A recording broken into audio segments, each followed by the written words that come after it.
Good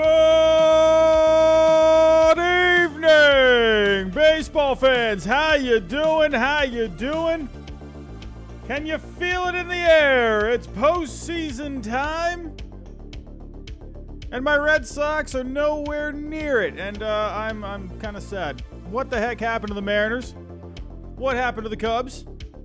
The Marlins are in. The Rangers are in. The Astros win the West. It's going to be a good postseason. Let's get to the final power. I cannot talk. Let's get to the final power rankings. Let's get to it.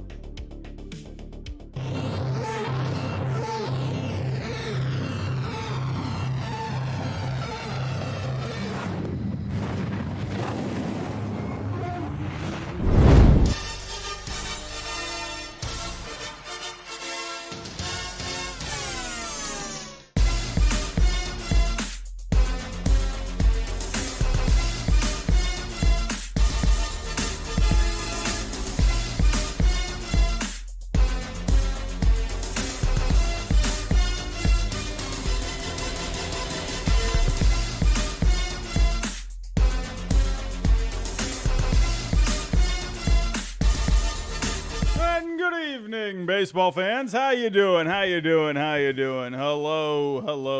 Who do we got here in the chat? We got Theorpo, one of our members here. We got Joseph. We got Cooper. We got Wolfpack. We got David Kadingo. We got Anthony Rodriguez.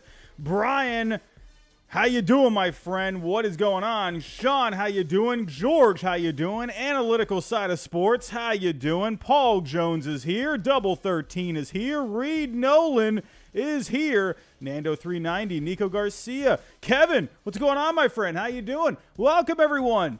Welcome. The final power rankings of 2023. It's been a long season. I'm going to be honest with you. I'm not asking for sympathy here, but man, getting ready for these power rankings every single week. It's always a grind, but I love the grind. I love doing these power rankings every single week. But I'm going to be honest with you. I am excited for postseason baseball. It's going to be nice to take a break from the power rankings for a little while. We got postseason action coming up. Tuesday? I think it's Tuesday, so we have the day off tomorrow. And then we're right into it on Tuesday. We got the wild card round first, obviously.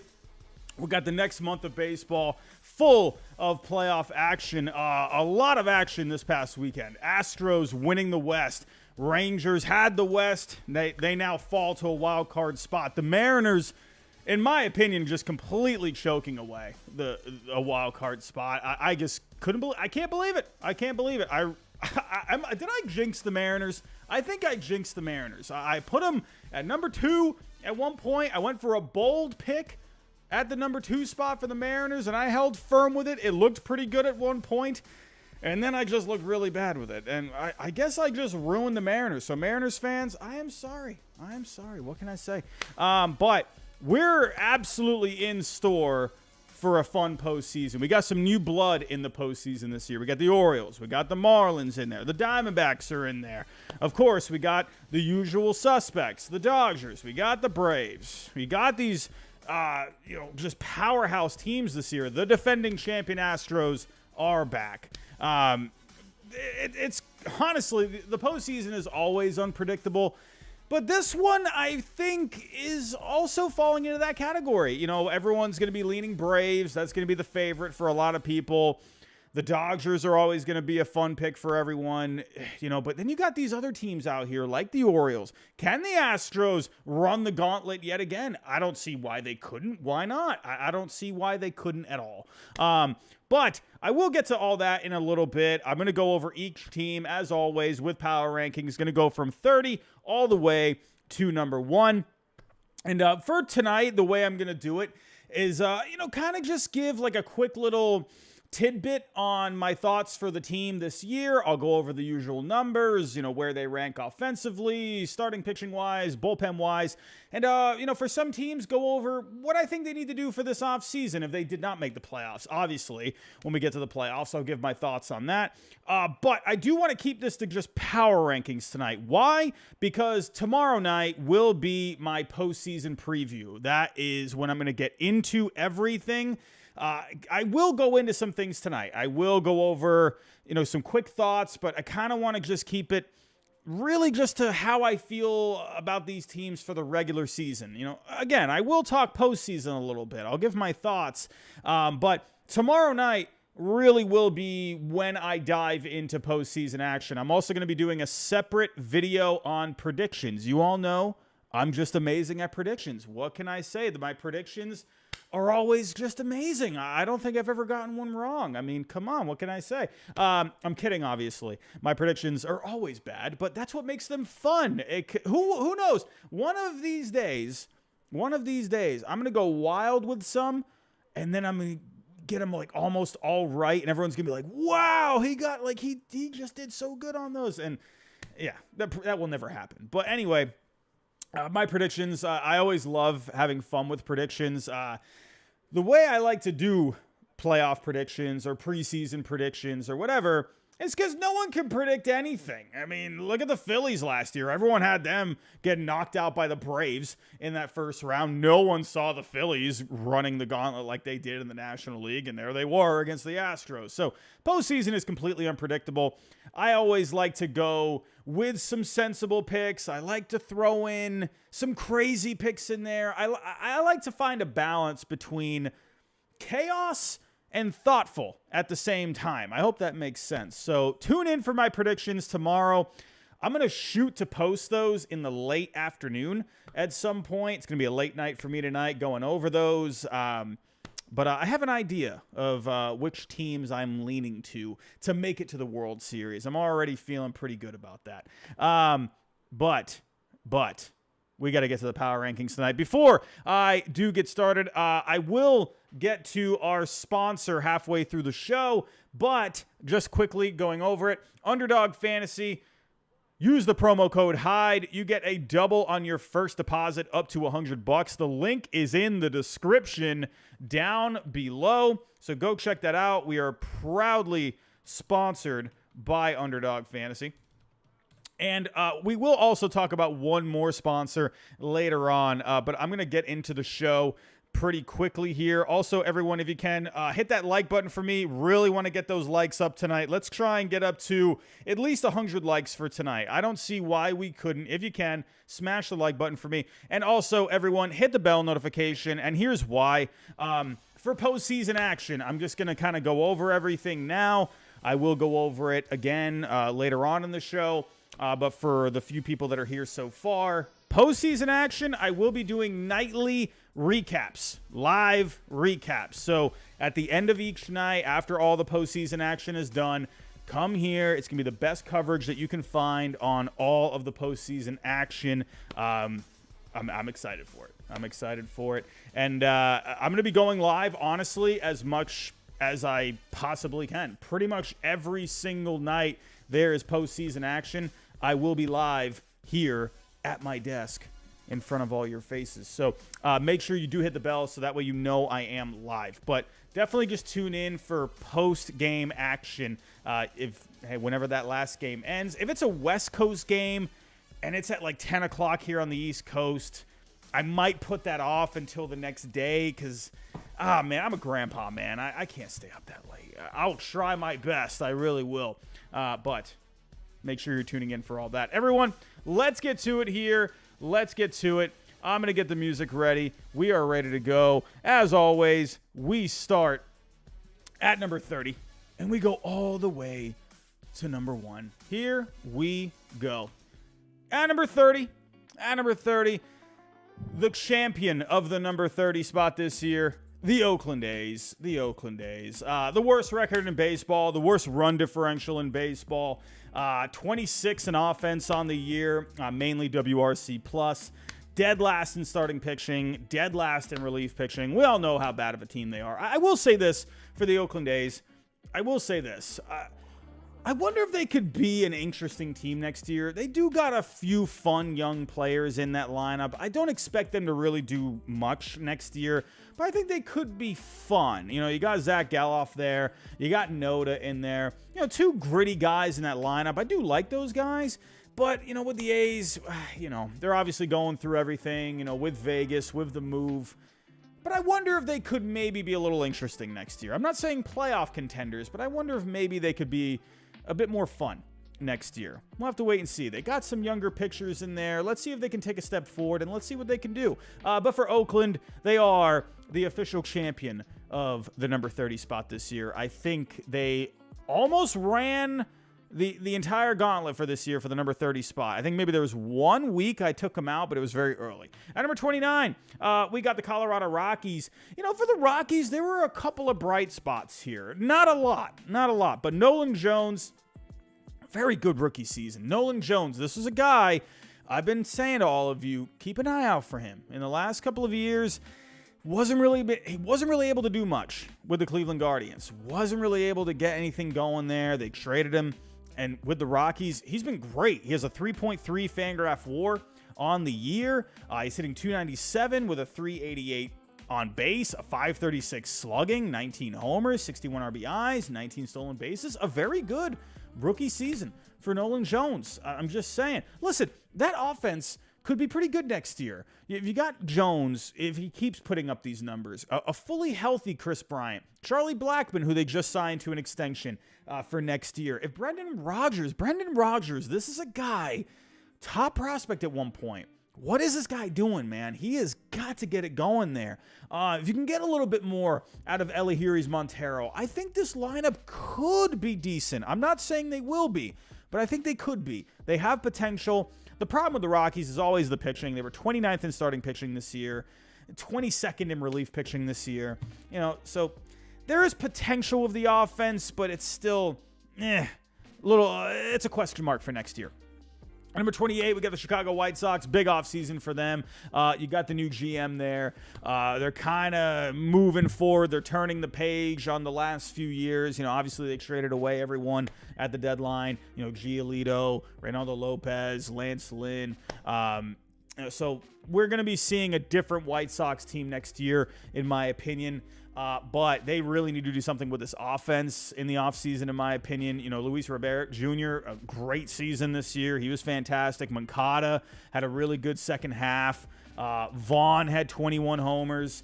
But the problem with the White Sox is that they were dead last in walk percentage this year. Dead last. And on base percentage. So the White Sox, that tells me they were not good at working the counts this year. They were just not having very good at-bats. They weren't really working the pitchers very much. They need to improve on that. They need to improve the plate discipline. That needs to be a focus for them for next year.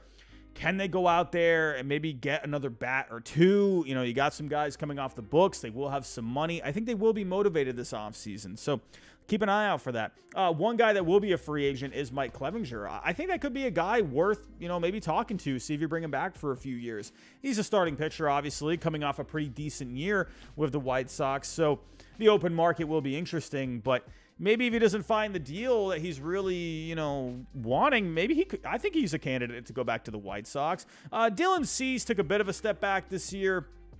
4.58 on the ERA, but a 3.73 FIP. So that is a good sign for him moving forward. I think with the White Sox, you know, a better team next year, better defense behind him. I think Dylan Cease will have a better year next year. So I'm not worried about him. Still had some pretty good strikeout numbers this year, so I think he'll be fine. But the problem with the White Sox this year is that they ranked near the bottom when it came to walks per 9. So they have pitchers there that have pretty good stuff. I've talked about this in the past. But their problem is command. They did not throw a lot of strikes this year, walked a lot of guys.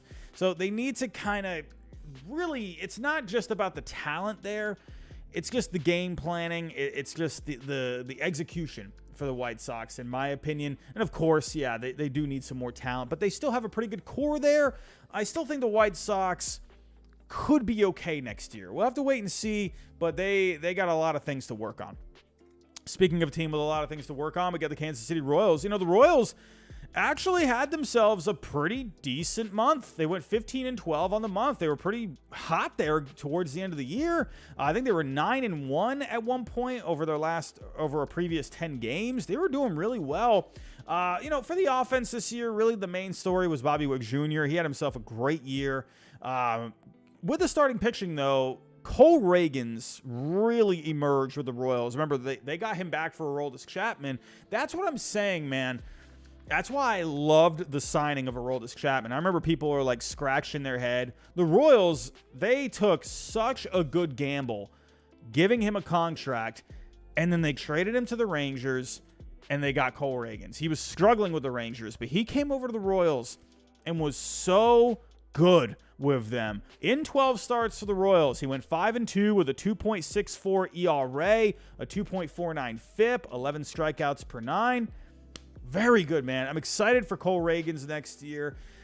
I don't expect the Royals to do much next year, but I think, in this Central, you never know, man. Look how bad the Central Division was. Maybe they add a couple of guys in the offseason. You do got some younger guys that could come up. We'll have to wait and see. I'm not too high on the Royals for next year, but there are some things to be excited about for them. Moving on. Speaking of a team to be excited for, this is a team I think we should keep an eye on for next year, and that's the Washington Nationals.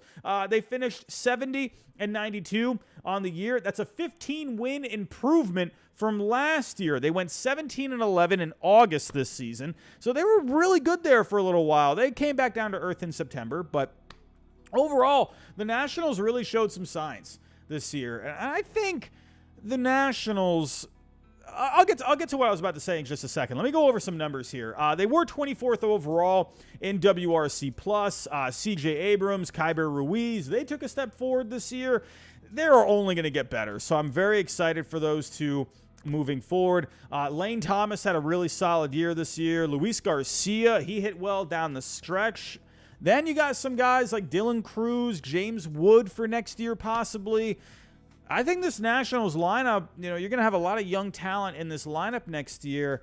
Who knows? Maybe Dylan Cruz even makes the team out of spring training. I think that's very possible. I think he probably will start the year in the minor leagues, but who knows? He's been killing it down in the minor leagues this year. James Wood, he was pretty solid. So, man, what is going on here? Where are my moderators? Where are the moderators, please? What are we doing? Come on, I love the Marlins fans here. I love the Marlins fans, but we cannot be spamming in the chat, please. But where was I? The starting pitching is something the Nationals are going to have to worry about moving forward, in my opinion. Josiah Gray, right, had a 3.91 ERA, had a 4.94 FIP, though. So Josiah Gray, again, he's a young guy. I do think he'll take a step forward for next year. Mackenzie Gore had 10 strikeouts per 9 this year. So I think that's something. Kyle Finnegan, Harvey at the back end of the bullpen. I like that. They were both pretty solid this year. But here's the point that I wanted to get to with the Nationals. Listen, this might be a bit of a hot take. I think this would be a hot take. I think you can consider it a hot take.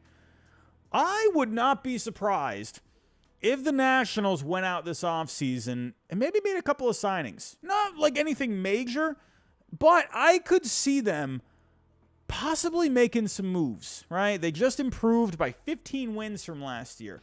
Maybe they go and sign a guy to like a 4-5-year deal. A guy that's going to be there. Maybe they don't compete next year, but maybe they lock up a guy, for a few seasons to where he'll be with the team in 2025.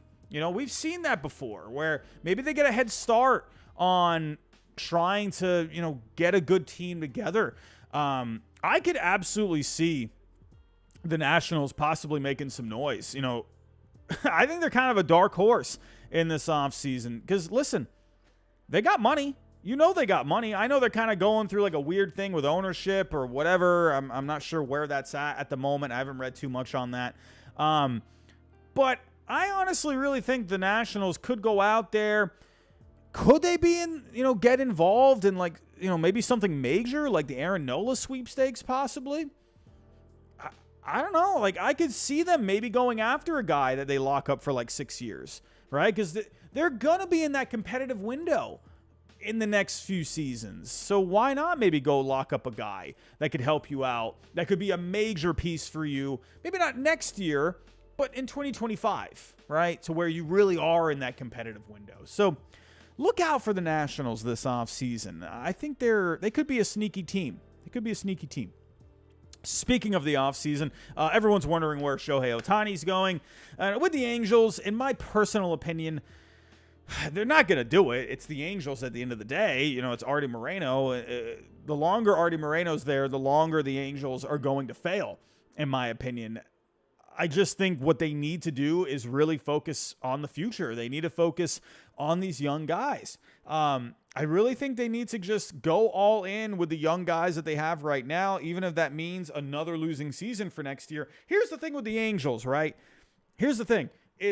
Yes, they have all these losing seasons all the time, but everyone expects them going into the year to be good, right? They expect, you know, with Ohtani and Trout and all these other guys that they've signed, they expect this Nationals team, sorry, not the Nationals, this Angels team to be good, and they're just never good, right?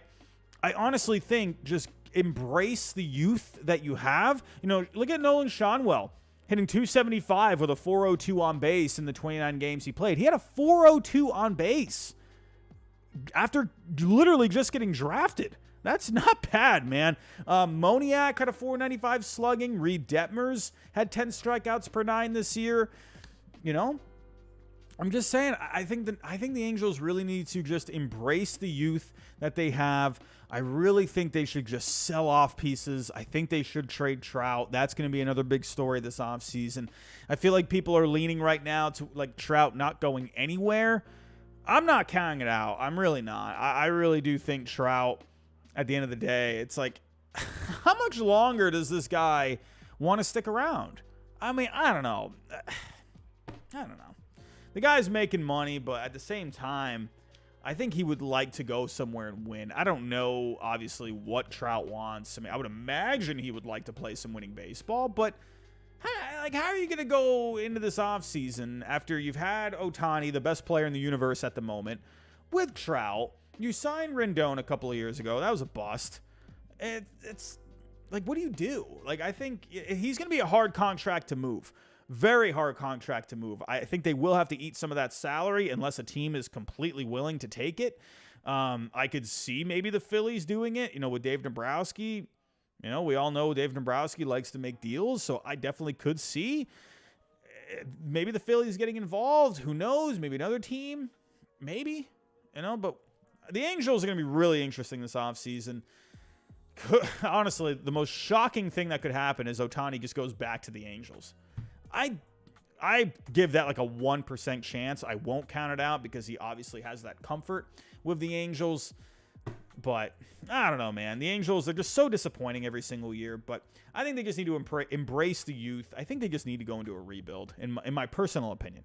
Number 24, we got the Pirates. Another team with a huge improvement from last year. A 14-win improvement. 76-86 on the year. Hey, that's huge. You know, they won 62 games last year. Yeah, they got off to the fun start in the beginning of the year. They went 19-9 in the first month of the year, and then they completely fell apart after that, but they actually ended up playing okay in September. They went 15-13 in the month of September. So, you know, the Pirates, I think, are another team to keep an eye on for next year. A lot of youth there. A healthy O'Neal Cruz is only going to help them for next year. I do think Ke'Bryan Hayes needs to take another step forward with that bat. It's there. It's there, but it's not fully there. There's good signs, good exit velocities, good advanced numbers, but he's just not really getting the results. I think he has a lot more left in the tank. Sawinski had 26 homers, but I want to see more of a complete game from him, not just slugging and homers. I want a better batting average. I want a better on base from him. Henry Davis, you know, I know he just came up this year. He was the number 1 pick, but he had a pretty bad year at the plate. There were some good things, right? He had the homers off of Ohtani.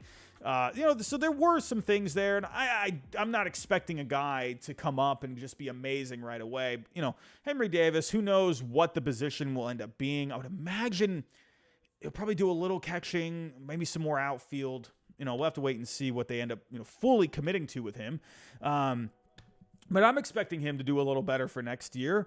You know, in the rotation, you got Keller and Oviedo. They both had pretty good years this year. I would expect them to be the 1 and the 2 in the rotation for next year. You got Priester, you know, for next year as well. Can he take a step forward after a cup of coffee this year? But then you got some other young guys. Everyone's eyes are going to be on Paul Skeens, right? Jared Jones, that's another one. Power arm for them. Mike Burrows. So they do have some younger pitching there. I don't expect the Pirates to do a lot in the offseason. I think they're just going to fully go with youth. But I think the Pirates could be a really fun team next year. Speaking of a busy offseason, we got the St. Louis Cardinals. The Cardinals, huge disappointment this year. We all know this. I say this every single week. But the Cardinals, their offense was still pretty good this year. That's one thing to point out with them. They were 13th overall in WRC+. They were a top 5 offense at one point earlier on in the year. For next year, you're going to have Arenado and Goldschmidt back. Walker really showed a lot of signs this year with the bat. He started doing really well down the stretch. Mason Wynn came up. I think getting that experience at the end of the season was a good thing for him. I think that's only going to help him for next year.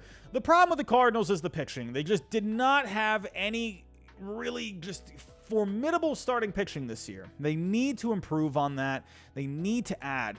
And they do. And, the owner, Mozeliak, has said that they want to add starting pitching, and they would like to add even up to 3 starting pitchers. I don't know why in my head I can see Aaron Nola in a Cardinals uniform. It just looks perfect to me. I don't know why. I can just see it. Could they get Blake Snell? I've said this before, too. I think they could be a sleeper for Yamamoto. They don't ever seem to really...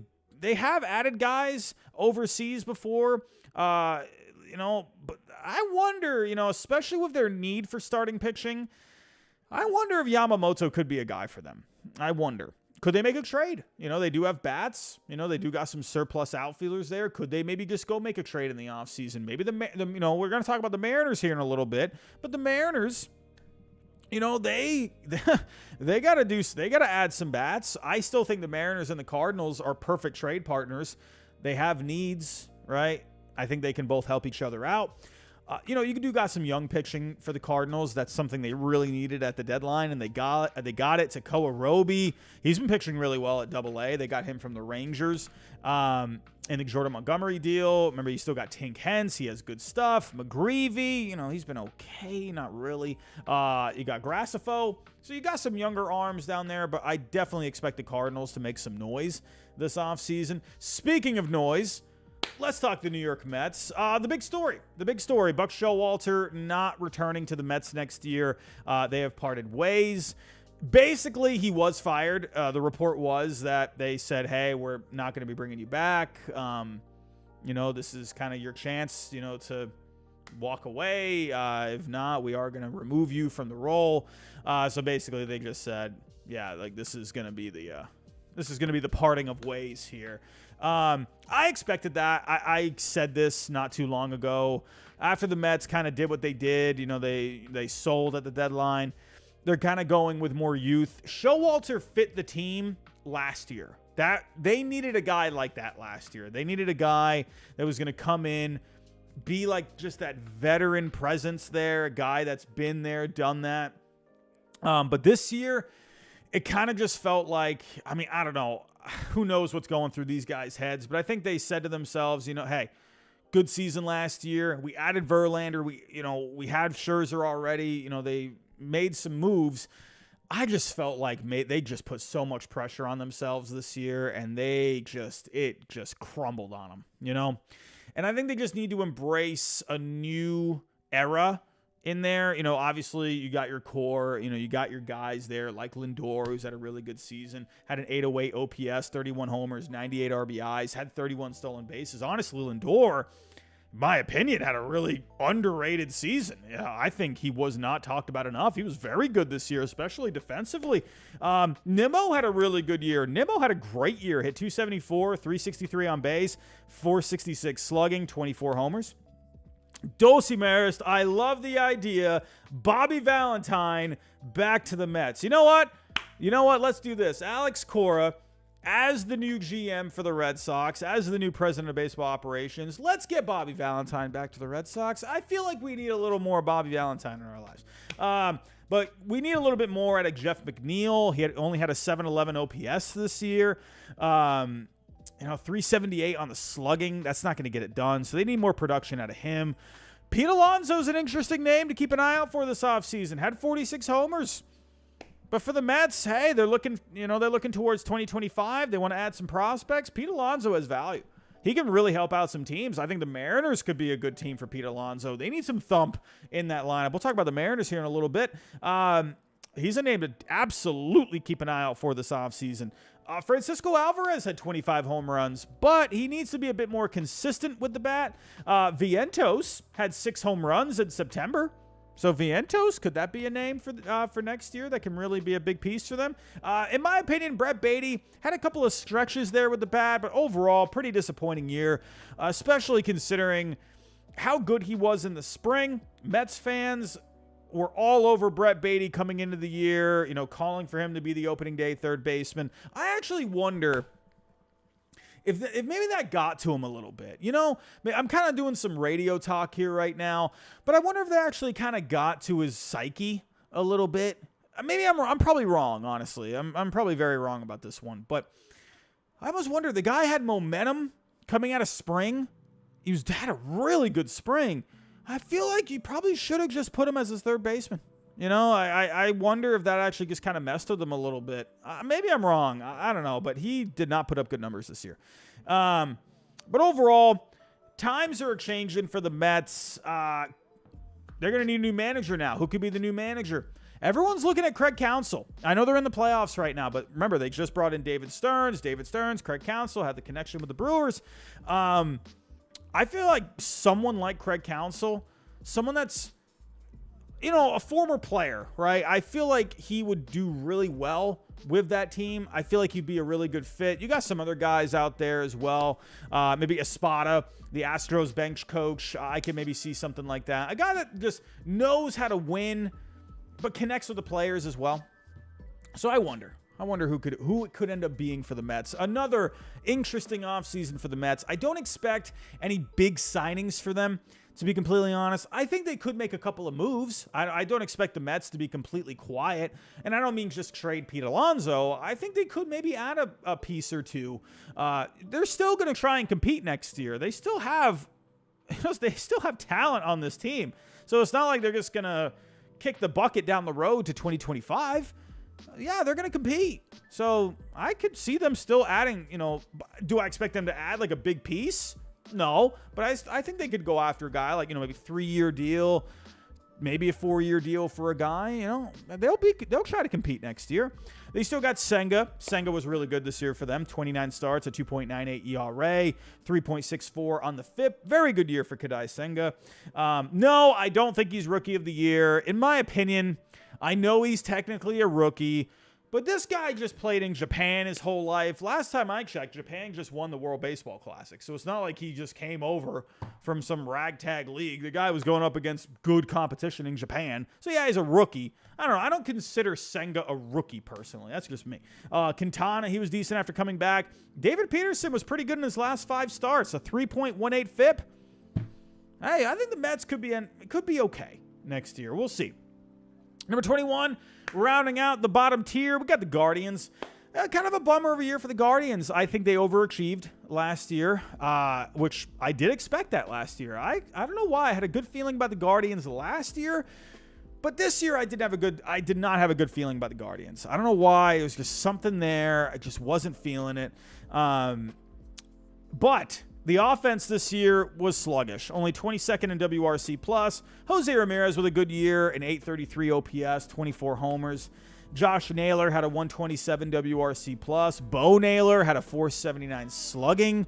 But guys like Steven Kwan, Andres Jimenez, they took steps back this year. So they need to bounce back a little bit more next year. I am excited for the Guardians pitching. I'm very excited for the pitching staff for next year. Bieber, a healthy Bieber and McKenzie, unless Bieber gets traded this offseason. Unless, who knows, that could happen. Knowing the Guardians, guys getting closer to free agency, I wouldn't be surprised to see Bieber moved. But a healthy McKenzie for next year will only help. Bybee, Williams, Allen, good pitching for the Guardians. But Terry Francona, it looks like he managed his last game today. I've talked about Terry Francona. And I think one of the greatest managers of all time. The fact that he won 2 World Series with the Red Sox, breaking the curse in 2004, just what he brought, just with his personality, I think was huge. He just had was a manager that just always had a good feel for the game, right? He communicated a lot with his players. He was like your favorite uncle, right? You know, he was just kind of like that guy that players could talk to, right? And he obviously showed how good he was. Not just winning 2 World Series with the Red Sox, but then moving on to the Indians at the time, getting to the World Series in 2016, having a lot of success with those teams. Players respected Frank Kona, and he was big on relationships with his players. I think he will go down as one of the best managers of all time. Moving on here to the bottom, or to the moving on from the bottom tier onto the next tier. And listen, everyone, I'm going to be honest with you. Like, I kind of wanted this to be happy, you know, today. Like, you know, last power rankings and, yeah, you know, just I'm really bummed out, you know, with Tim Wakefield. I'm not going to lie. It's weird, man. It's a weird thing with Red Sox fans with that 2004 team. It almost felt like you knew that team, right? It almost felt like you connected with those players. It was like you were just Red Sox Nation, and that 04 Red Sox team were just together at that time. And Tim Wakefield, man, that guy just competed every single day, man. Every time he was out there, he had his jersey on every single game. Guy just went out there and just competed with a knuckleball, right? He was a guy that just turned himself into a knuckleball pitcher. And man, just so sad at the passing of him. Obviously I didn't know him, but my best friend actually was a security guard, and at the place where Tim Wakefield lived in Florida. And he said every time Tim Wakefield came in, you know, he always asked him how he was doing, you know, always was nice to him, you know, like Wakefield was just always a stand-up guy, and it's really sad. The news is sad. You know, obviously I didn't know him, so like I'm not gonna sit here and be like, oh my god, I'm like so sad. Like, you know, I'm sad. Like I guess what I'm getting at is I don't know, man. That 04 team, that especially after 03 with him, you know, after giving up the homer to Aaron Boone, and then coming back the next year and helping the Red Sox. You know what I mean? Like, tough, man. Tough. Great guy. I'm praying for his family. I'm praying for everyone involved with Tim Wakefield. Amazing person, man. Did so much charity work in Boston. But as for the Red Sox, I'm just going to, make this quick. They got a lot of work to do this offseason. A lot of work, especially with the pitching. They need a president of baseball operations.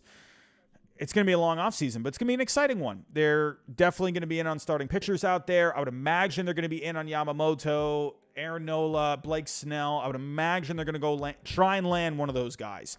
Had some really good years from Casas, Devers, Yoshida. Turner was a really good pickup for them. Will he come back for next year? We'll have to wait and see. Young guys, Rafaela, Will Abreu. I'm excited for the team next year. Verdugo, I think, is gone. I think he will be traded. But the big thing is starting pitching. On the 19, the Detroit Tigers. I'm going to tell you this all right now. I'm excited for the Detroit Tigers next year. I'm very excited for them. I think a lot of people are sleeping on them for next year. And here's why. The Tigers, I don't think... And we'll get to Miguel Cabrera here. That is the main story. I see you, Thiorpo. I see you. Farewell, Miguel Cabrera. Amazing career. He basically came up right when I started watching, really watching baseball. I remember that World Series, the Marlins and the Yankees. This dude's, 19, 20 years old, playing in the World Series against the New York Yankees, powerhouse organization, and winning the World Series. Miguel Cabrera, absolutely amazing career. Played first base today. I always get choked up, man. Always get choked up when a guy like that who has put so many years onto the field and he just waves goodbye. It's always so, it's like gut-wrenching. Great career for Miguel Cabrera. Great career. But I think the Tigers could be really good next year. And here's why. I don't think a lot of people realize how good the starting pitching was for the Tigers in the second half this year. And I know Eduardo Rodriguez is going to be a free agent. But speaking of Miguel Cabrera, I know, great career. But you got a lot of money coming off the books with Miguel Cabrera. I'm just saying. They got money. And they've had money. But now they're getting more money. I will not be surprised if the Tigers go out there and go get someone. Won't be surprised at all. I think they could very well bring Eduardo Rodriguez back. He's been really good for them. Why not try and just bring him back, restructure the deal? I definitely think he'll opt out, but they need to bring that guy back. You got Scooble, who is really good this year. I mean, come on. Like, they got some younger guys there. I'm just saying. The Tigers I think they look pretty good for next year. They need to add a bat, I think. I think they need to add a bat or two. Torkelson did have 31 homers and 94 RBIs this year. Hey, Pete Alonso. Why not? I think there is a very real possibility the Tigers will go and add someone. I really do. I'm telling you, don't sleep on them. Don't sleep. CJ LaChapelle, $5 super chat. Do you think it is Bobby Cox's fault that the 90s early 2000 Braves only won World Series? Only won one World Series. I mean, there's always going to be calls. There's always going to be, should I have made that move? Should I have done this? Should I have done that? I don't know, man. I think in the end, the playoffs are just, look, it's a crapshoot. Like, you just don't know. Like everyone's talking about the Braves, CJ LaChapelle. I'm not trying to dampen any hopes and dreams to your Braves. We'll talk about that tomorrow night. But it's so hard in the postseason. I will say this. I feel like they probably should have had another World Series, especially with that pitching that they had. They had some nasty pitching. That 2003 Braves team was really good. I'm very surprised that Braves team in 2003 didn't get further.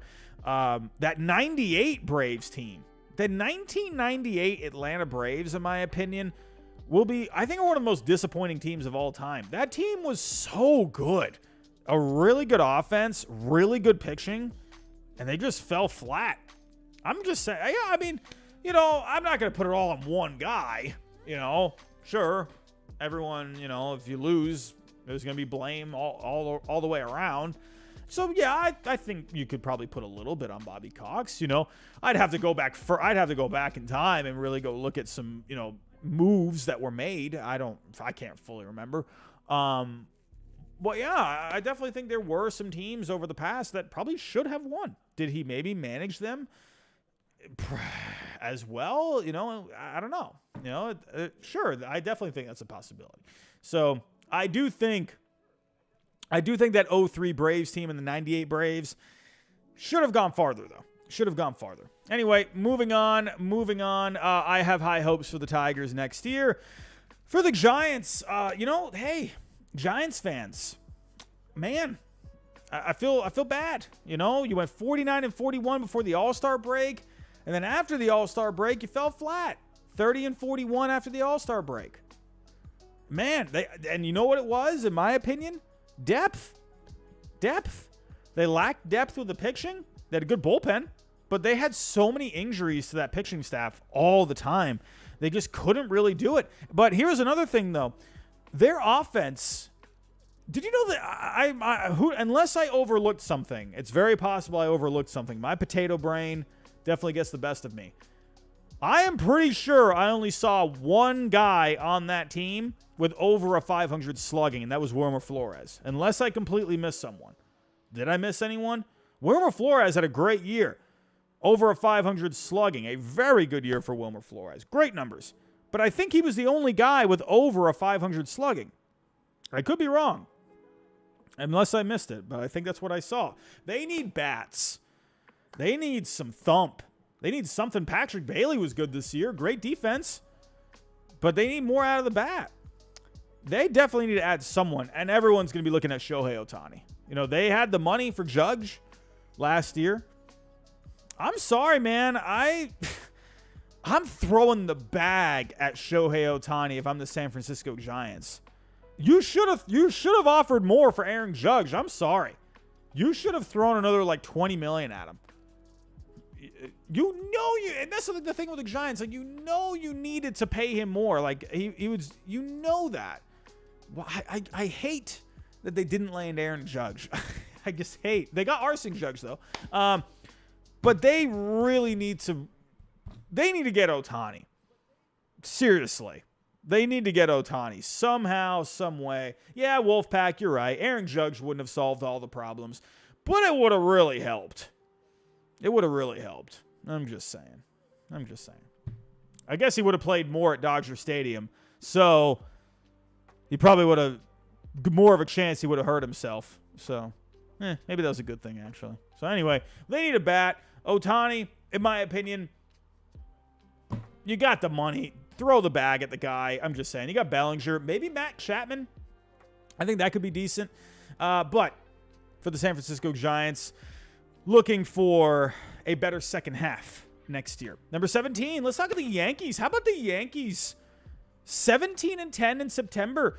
The Yankees had some juice this final month. Did anyone kind of see the juice being squeezed there with the Yankees this last month? They were pretty dreadful all year, but they turned it on this last month. Remember, they got energy, right? They got energy from all the young guys.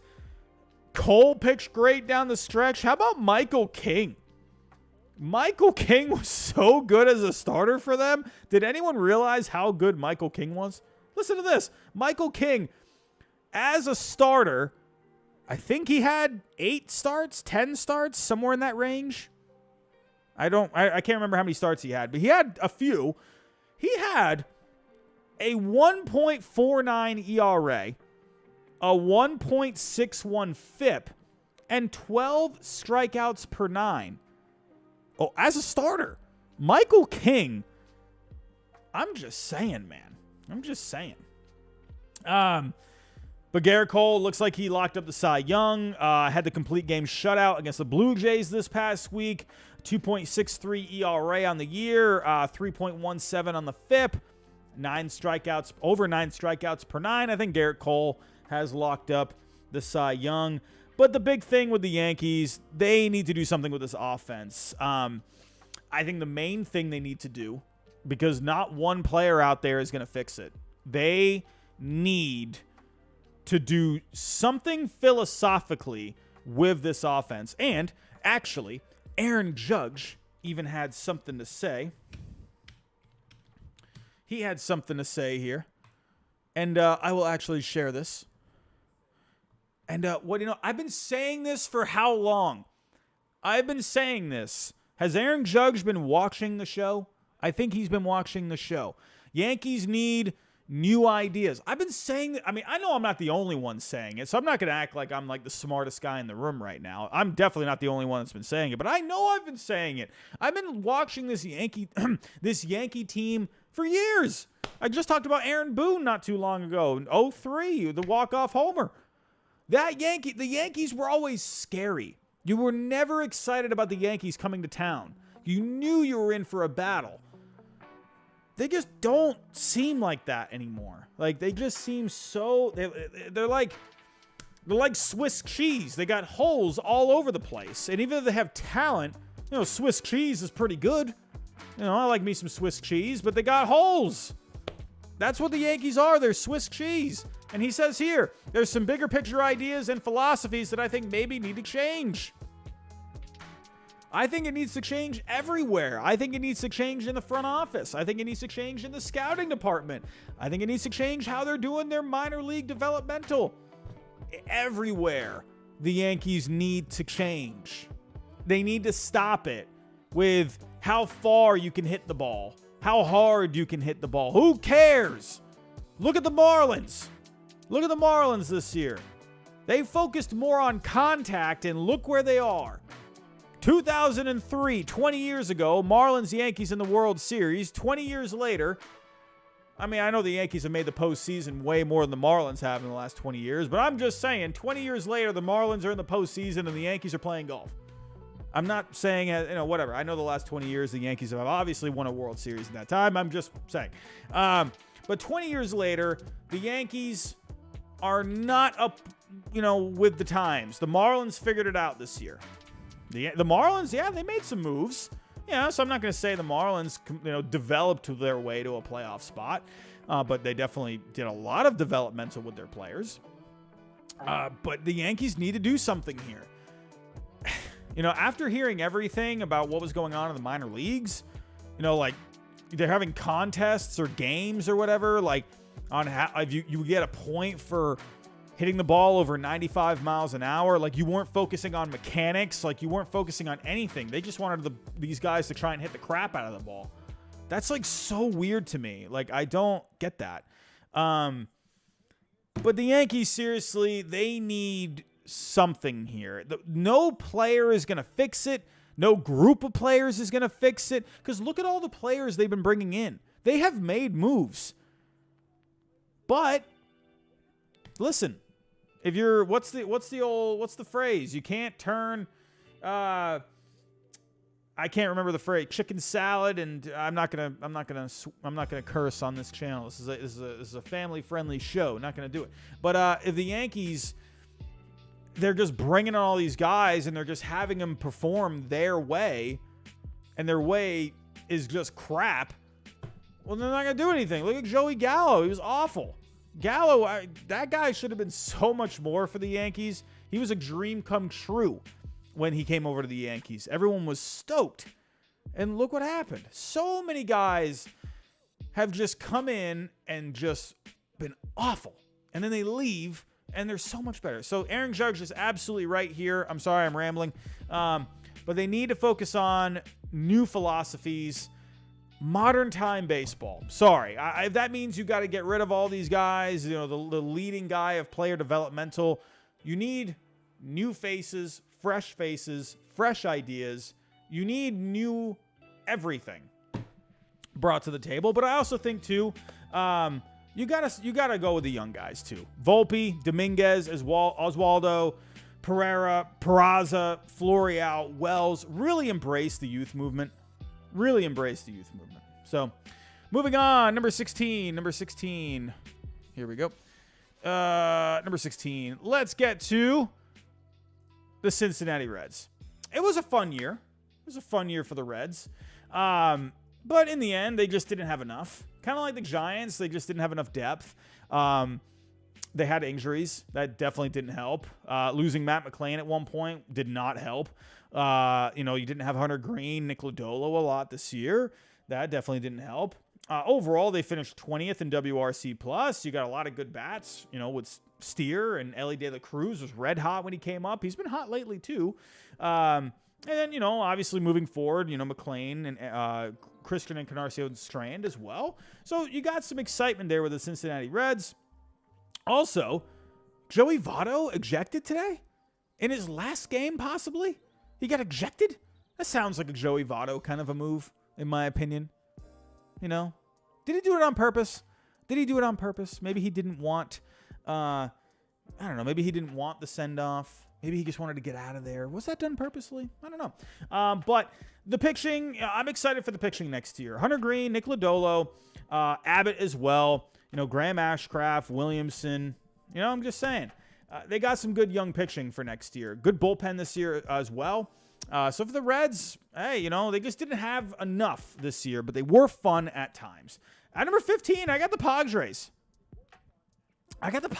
They were really good in the final month, but too little too late for the San Diego Padres. 19-7 in September.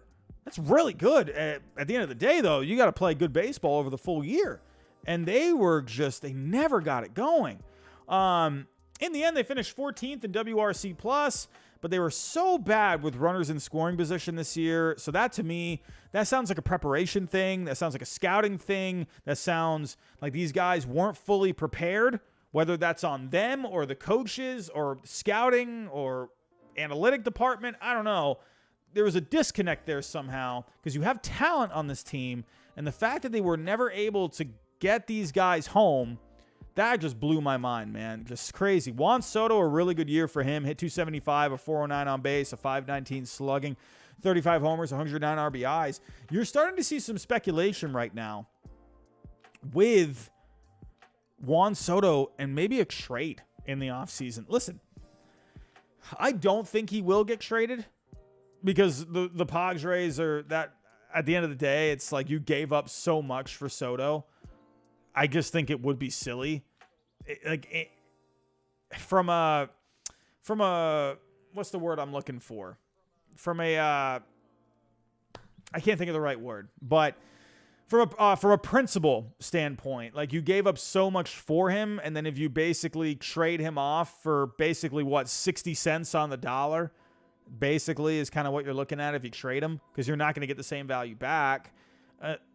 I just feel like they probably got to hang on to him, right? Try and see if he can sign an extension. I don't think he will, but I think you're better off hanging on to him and trying to win next year. I think that is your best bet. But then I could see the possibility of maybe Juan Soto being traded. I think it's possible, because it's like because as an organization, you got to think of the now, but you also have to think of the future too. I know there's always the argument, worry about the future when it gets there. But at the same time, like, Soto has value, and he would bring in prospects. I don't know. It's interesting.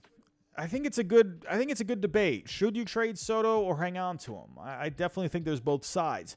Either way, he will bring something back. We'll have to wait and see.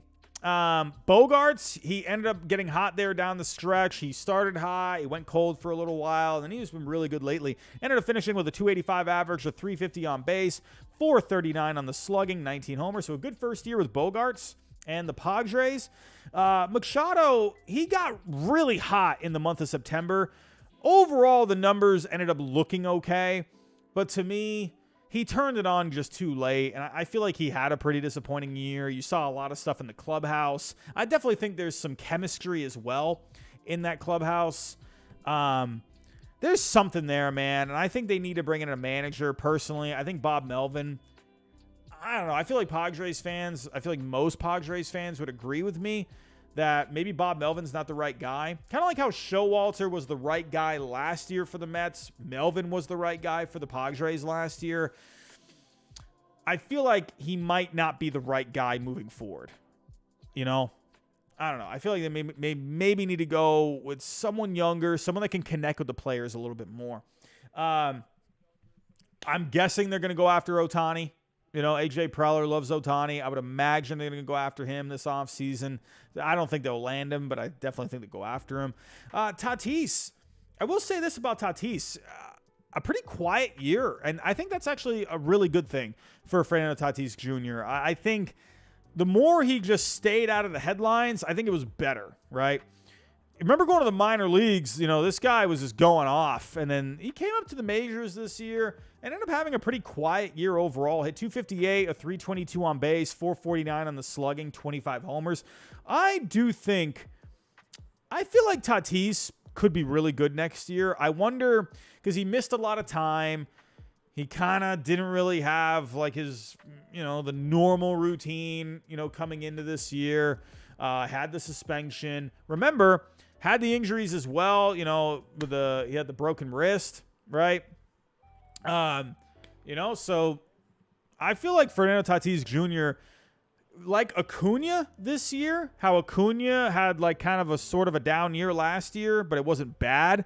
I feel like Tatis could end up having the same kind of a year this year, next year. We'll see. Starting pitching looked really good, but they lacked consistency with health. Blake Snell, I think he'll win the Cy Young. Man, I had people getting on to me about me preferring Spencer Strider as the Cy Young. I prefer Strider because I just think this guy was really good, and I just don't think he had the greatest defense behind him. But that's just me. The argument between ERA and FIP will always go on. I just prefer Spencer Strider. That's just me. If you like Blake Snell, I think that's good too. I like Blake Snell too. He will win. Blake Snell will win the Cy Young, in my opinion. But they need more consistency from Darvish and Musgrove health-wise. Could you bring Snell back? I feel like it just kind of feels like he's gone. I don't know why I get that feeling. I feel like he's just going to go elsewhere. Could you get Nola? Could you get Yamamoto? I don't know. We'll have to see.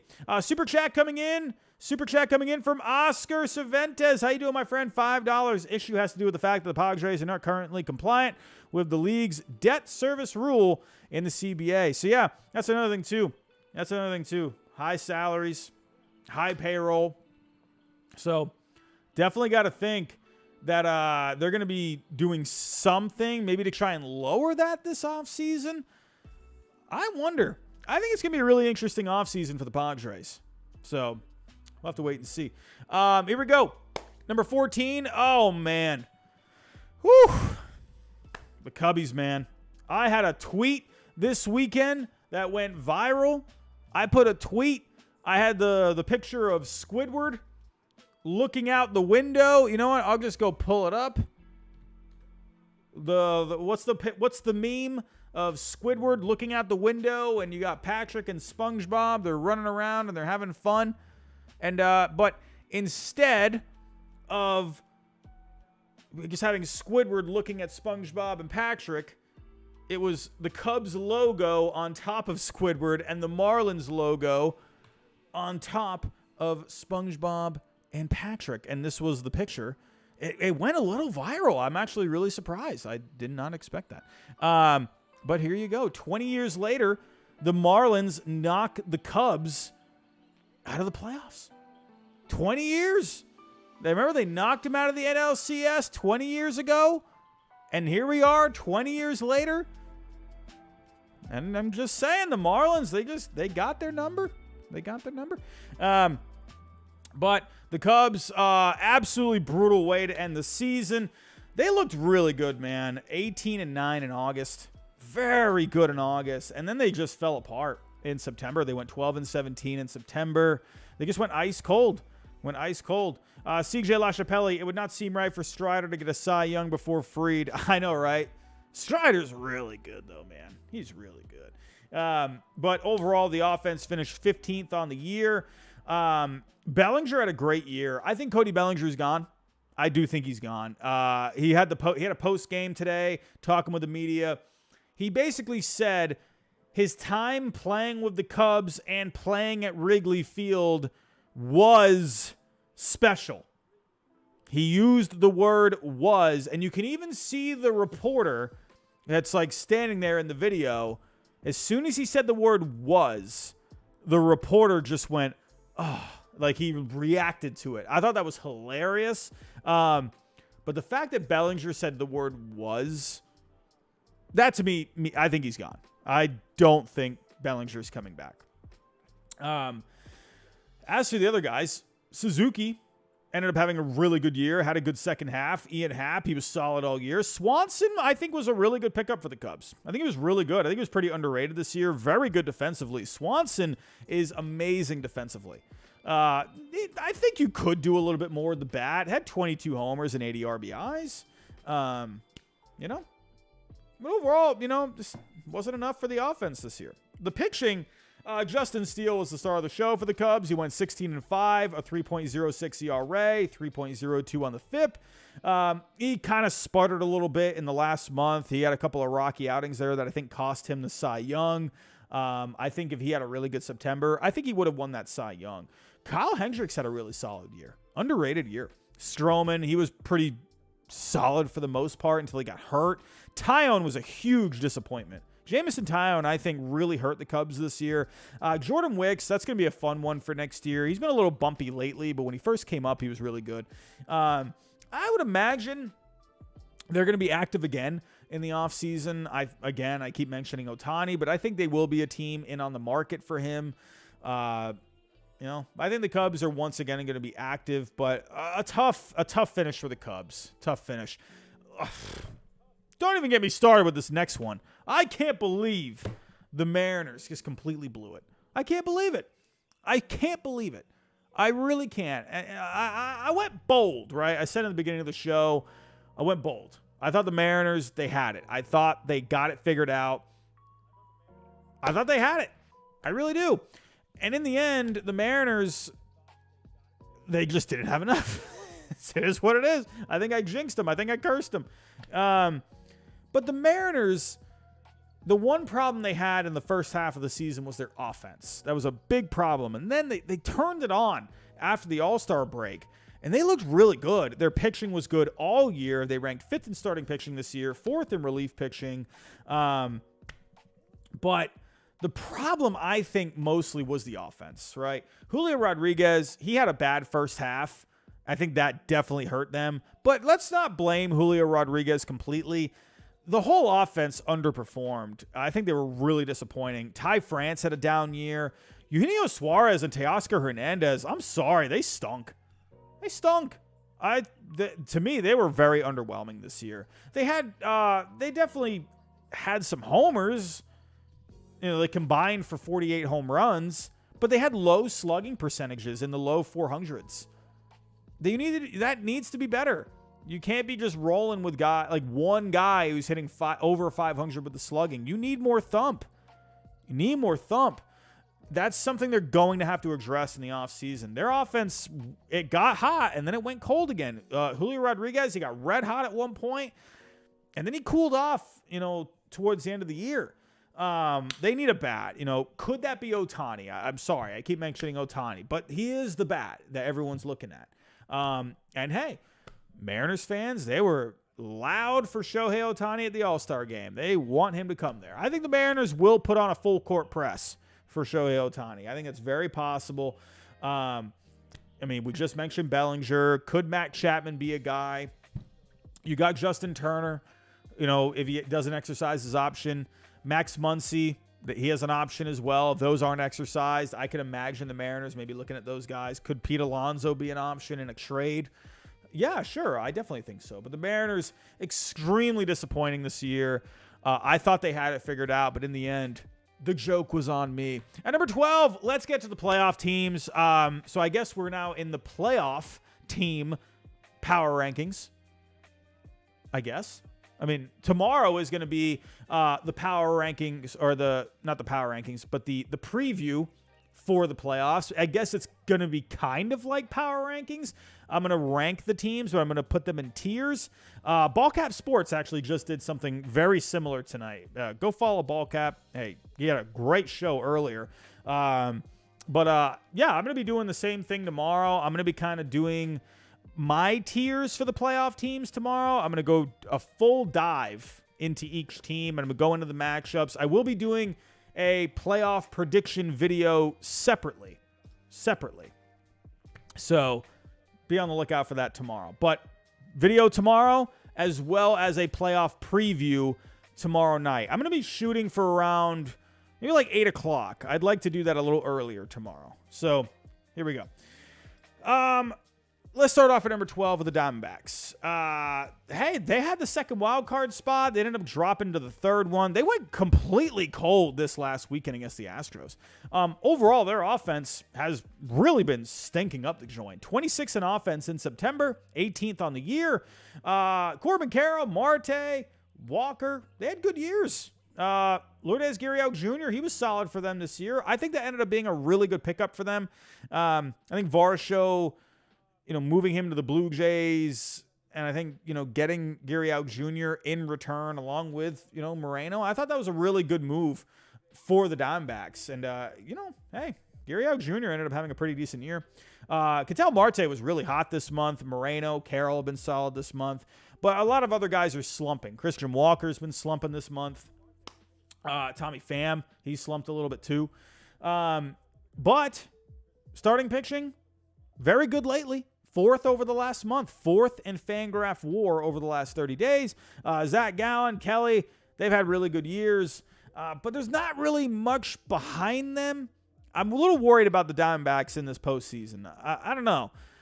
They're going to have to ride those two like there's no tomorrow. I'm just saying.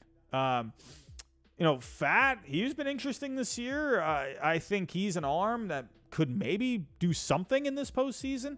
But Davies has been bad. I just don't think they have the starting pitching. But overall, they've had good pitching lately. The bullpen I'm a little worried about.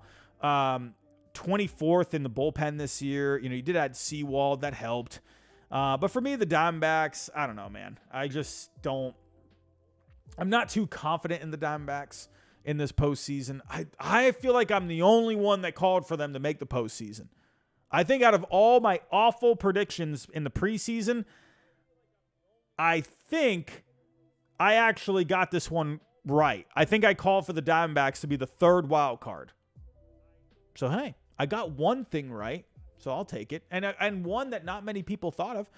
You all know I've been on the Diamondbacks train for a little while now, and I called for them to be good. So, rounding out the second tier before we get into the top 10, how about the Miami Marlins? Do the Marlins got a run? Do they got a run in them? Listen, they had a good September. 17-9. Offense was good this month. Birdie, Arise, Berger, Soler. Really good months. Really good months. Surprisingly enough, the starting pitching has not done amazing in the month of September, but overall they have not done amazing. But Luzardo, Garrett, and Cabrera have been pretty good. I'm just saying. Luzardo, in his last 5 starts, has a 2.68 FIP. Garrett, a 2.29 ERA and a 3.77 FIP over his last 5 starts. Edward Cabrera, over the last few starts, a 2.57 ERA, a 3.04 FIP. Listen, I'm going to say this right now. I'm going to say this. And I'm not just saying it because it's the 20-year anniversary of the Marlins. Good pitching will always beat good hitting. Always. Always, always, always. Sorry. I can't think of a team. I know there's definitely a few. And maybe I'm just going blank. But to me, every single team that has won a World Series have always had a starting pitcher or two absolutely ball out for them in the postseason. I can't think of a team that absolutely mashed their way to a World Series championship. Maybe there's definitely some teams like in the past. I feel like when I'm thinking of teams that didn't have a lot of starting pitching, I don't know, the 2002 Angels, not a ton of starting pitching on that team. I don't know. I'm just saying, I can't think. Usually every team that wins the World Series, you always have good starting pitching on that team. Always. The 2006 St. Louis Cardinals, they had some guys step up for them in that postseason. They had some guys, right? Trying to think, go back to the St. Louis Cardinals in 2006. I mean, yeah, they didn't have the best starting pitching. That Cardinals team was just weird, right? You definitely had some guys, but they definitely had some good pitching performances in that postseason. The 2017 Astros, Andrew Moore, they had offense. There was a lot of offense in that World Series, man. What game was that when they were just going back and forth, trading runs? But the Astros did have good pitching. The Dodgers had some pretty good pitching, too. In the end, the Astros, but they had good pitching. I'm talking about a team that didn't have any pitching, right? So to me, the Marlins, they got a pretty strong 3. I like Luzardo. I think Garrett is a pretty solid number 2. You know, I don't think he's going to be the best option out there, but I think he can give you 5 innings, 5-6 innings, decent ball. I think Cabrera is an interesting one. Cabrera has good stuff. I like good stuff in the playoffs. I like guys that are just nasty. I love that. I think velocity plays. Because you remember, sure, I think good pitching will always beat good hitting, right? But you need to have guys with really good stuff. You need to have guys with velocity, good movement on the off-speed pitches, need to work their way around the zone. You need that because you need that to beat the good hitters, right? So I'm just saying, the Marlins have some guys here. They're pretty nasty. I'm just saying. I think the Marlins are an interesting one. It's easy to pick against them but I look at the starting pitching in it, and I turn my head a little bit. I don't know. We'll have to wait and see. But the bullpen for the Marlins this year, I don't think people realize that the Marlins also have a good bullpen. They're 4th in Fangraph WAR on the year. So the Marlins could pitch themselves possibly, maybe, very slim chance, but I think they could pitch themselves deep into the postseason. I think they could pitch themselves possibly out of that first round. I know it's going to be a tough matchup here. Very tough matchup. Phillies and the Marlins. If you can get by somehow, like you're going to have to absorb Zach Wheeler there. I think Zach Wheeler, you can definitely pencil him in for the win. But Nola, I'll get to Nola in a little bit. He's been inconsistent this year. They could win that one. I think the Marlins could win 2 out of 3 against the Phillies. Remember last year, a lot of people were picking the Cardinals to beat the Phillies. I'm just saying, man. Everyone's probably going to be picking the Phillies here. But I think the Marlins have a shot. I think they could get themselves past. And I'll even say this, man. Right now, I will say this. Listen here, everyone. We got almost 400 people in this chat. I think the Marlins have enough pitching to get by the Braves. I'm not saying they will get by the Braves, but I think they could. I wouldn't count them out. Sure, whatever. I'm not sure. I can't remember off the top of my head the season record between the two. But I think the Marlins, I think they could have enough here. It's going to be hard for them. I'm not saying they're going to make a deep run. I'm probably going to pick against them, but I wouldn't be surprised if they made some noise. Wouldn't be surprised. Let's get back to it. As for the offense, they have heated up. So that is a good sign for the Marlins, right? Their offense has gotten hot at the right time. They're an interesting one here. All right, real quick. Just need to go over the sponsor for tonight. And that is Underdog Fantasy. Everyone, I made some picks today, and I completely stunk up the joint. Today. And I'm very unhappy with how I've been doing on Underdog Fantasy this year. I'm just saying, man, it's we're not doing too good here. But I went with a few guys for football and for baseball today. And here we go. Here's the results. I actually did better in football today. Hey, it is football season, everyone. I know this is a baseball channel, but Underdog, they're very big when it comes to football. Christian McCaffrey, I got that one right. Thought he would get at least 100 rushing yards today, and he beat that one. Justin Herbert, I saw having a good game against the Raiders today. He did that. Jalen Hurts, I saw having a good game against not the Redskins. I always want to say the Redskins, the Commanders. And then Justin Jefferson, he didn't get it done for me today. He just fell short. I called for over 101.5 receiving yards. He fell short. Trevor Lawrence, I thought he was going to get a couple of touchdown passes against the Falcons. He only got me one. Did anyone watch the Toy Story game today?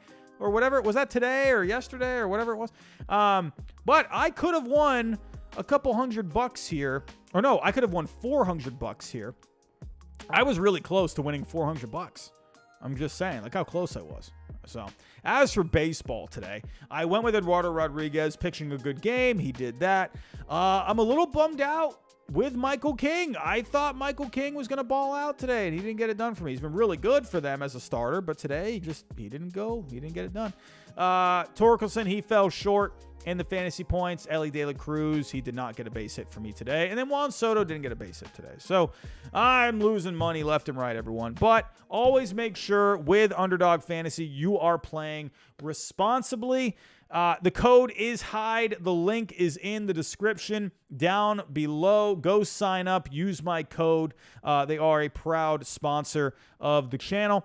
And also, everyone, we have been sponsored by one video for Factor Meals. Factor Meals, I have ordered them in the past, and I'm telling you, I think they're really good meals. I thought it was great when they reached out and and asked, to sponsor a video. I'm like, oh, wow, I've actually gotten their meals before. They're pretty good stuff. With my code, you get 50% off. That's a huge discount. Go try it out at least. Even if you don't want to, you can cancel anytime. So try it out, see if you like it. So that link is in the description down below as well. Back to the power rankings. Let's get to the top 10. And we're going with the Twins here in the top 10. A very good September for the Minnesota Twins. Their starting pitching has been absolutely solid all year. They rank second in Fangraph WAR when it comes to the starting pitching. Pablo Lopez, Sonny Gray, Joe Ryan. I think it's a very good 3. I think they could give the Blue Jays some problems. Again, I'm not going to dive too much into playoff matchups right now. I'm just going to stick with the power rankings. And but hey, I've loved the Twins starting pitching all year, but their offense has been really hot lately. Royce Lewis has been going off.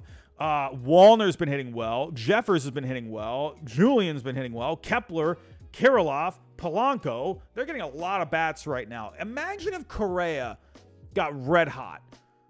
Listen, I think the Twins, I think everyone wants to just write them off right away just because of how unsuccessful they've been in the postseason.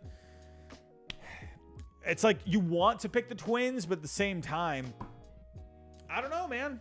I don't know. But for the Twins, they got the Blue Jays matchup. I think it's a very interesting matchup. I think you got some great pitching matchups here. I'm guessing for game 1, you're going to get Kevin Gausman and Pablo Lopez. I think that could be an absolute duel. I'm excited for that one. Game 2, I would imagine you're probably looking at Barrios and Gray. Game 3, probably Ryan and maybe Bassett. I could see that. But I think that's really good pitching from both sides. The Twins offense is hot. I think the Twins could take that matchup for sure. But we'll have to wait and see for the Twins. They have been playing great baseball lately. So they come in at number 10 for me. At number 9, we have those Blue Jays. I do think the Blue Jays overall are a better team. Will they win, though?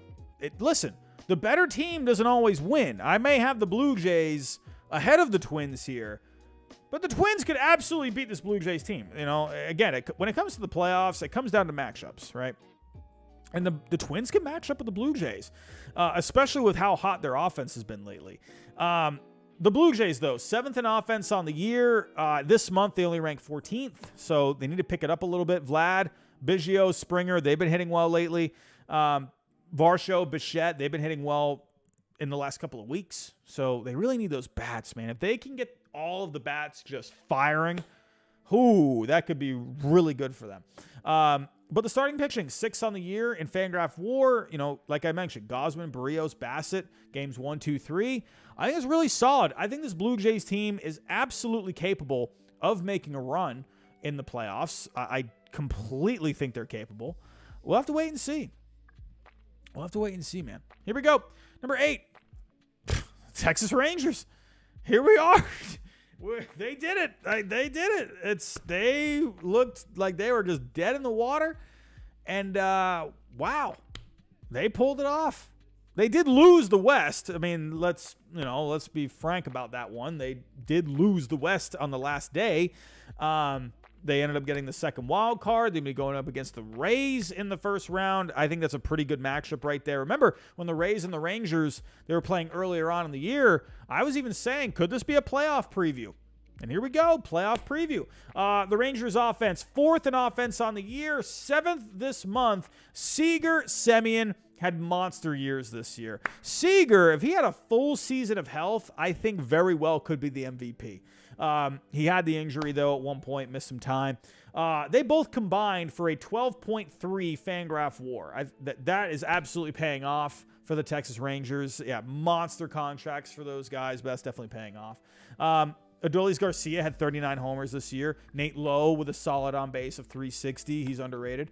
Garcia, Evan Carter, Semien, they've been hot lately, all over a 170 WRC plus the last 2 weeks. Seager, couple of homers, but he needs to heat up with the bat a little bit, only hitting 240 over his last 55 plate appearances.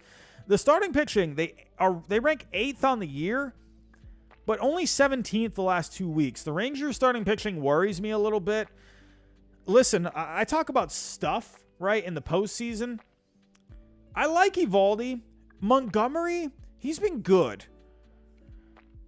I guess, I don't know. This might be a bit of a hot take. Like, I just feel like Montgomery, I don't know, man. When it comes to the postseason, you're going up against good bats. I wonder if the Rays could give him some problems. You know, like, I worry about that a little bit. Montgomery, he's not really going to be a guy that's going to be blowing you away by any means. He can definitely locate. He's got some decent stuff. I just wonder in the postseason, when you're going up against just the elite bats, especially a team like the Rays, I mean, I'm just saying. I feel like they could give him some problems. Eovaldi has stunk lately. I love me Eovaldi, man. Love me Eovaldi. But he has not been good lately. So I worry about him. Gray, he's been getting hit hard too. Dunning has been really good. So really, Montgomery and Dunning have been their best pitchers lately. So I'm a little worried about the Rangers pitching, but here they are. Here they are. The bullpen. Everyone, here's a fun fact. Here's a fun fact about the Rangers bullpen. 23rd in relief pitching on the year. We all saw how bad that bullpen was doing at one point. But they actually rank first in Fangraph WAR over the last 2 weeks. The Rangers bullpen, they've gotten it turned around. They've gotten it turned around over the last couple of weeks. A 3.35 ERA, 2.95 on the FIP. So I think you can feel okay about this bullpen. It seems like they've gotten it together. So I'm just worried about the starting pitching a little bit. I just wonder, especially against the Rays. You know, the Rays, sure, they've had a lot of injuries. But I think the Rays are going to be tough to beat. Here we go. Moving on to the Houston Astros. I mean, hey, they won the West. They got it done. I think the Astros are clicking at the right time. I think they're clicking at the right time. Listen, everyone. I know this is the power rankings. This is the final power rankings for the year. Listen, don't be surprised if the Astros make it back to the World Series. Seriously. Really don't. Don't be surprised. It's the boring pick. It's boring. You know, you got these new teams in the postseason, like, you know, going back to the bracket here. We got the Rangers in. The Twins are back. The Orioles are the fun one. They were the top seed. Over in the National League, you know, new blood as well with the Marlins and the Diamondbacks. I'm just saying, don't be surprised here if the Astros just win it again. Don't be surprised. They're getting hot at the right time. Overall, the numbers for me, I've looked at how the starting pitching has been over the last month or so. They have not had amazing starting pitching over the last month. They've had a lot of inconsistencies. And, but it seems like they might be getting it together. And, I mean, if you're looking at the numbers here, Christian Javier, over the last couple of starts, he's been really good. Really good. A 1.29 FIP over his last two starts. Javier has not had an amazing year, but he is looking a little better lately. And I think Javier might be getting it together at the right time. Valdez has just had a really good year overall. 3.45 ERA, a 3.50 FIP, 9 strikeouts per 9. Verlander's been solid. I'm just saying.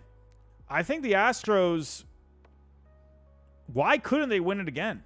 I don't see why they couldn't. Their offense has climbed all the way back up to 5th on the year. Remember, they were middle of the road for a while there. They ranked like 16th, 17th at one point in WRC plus.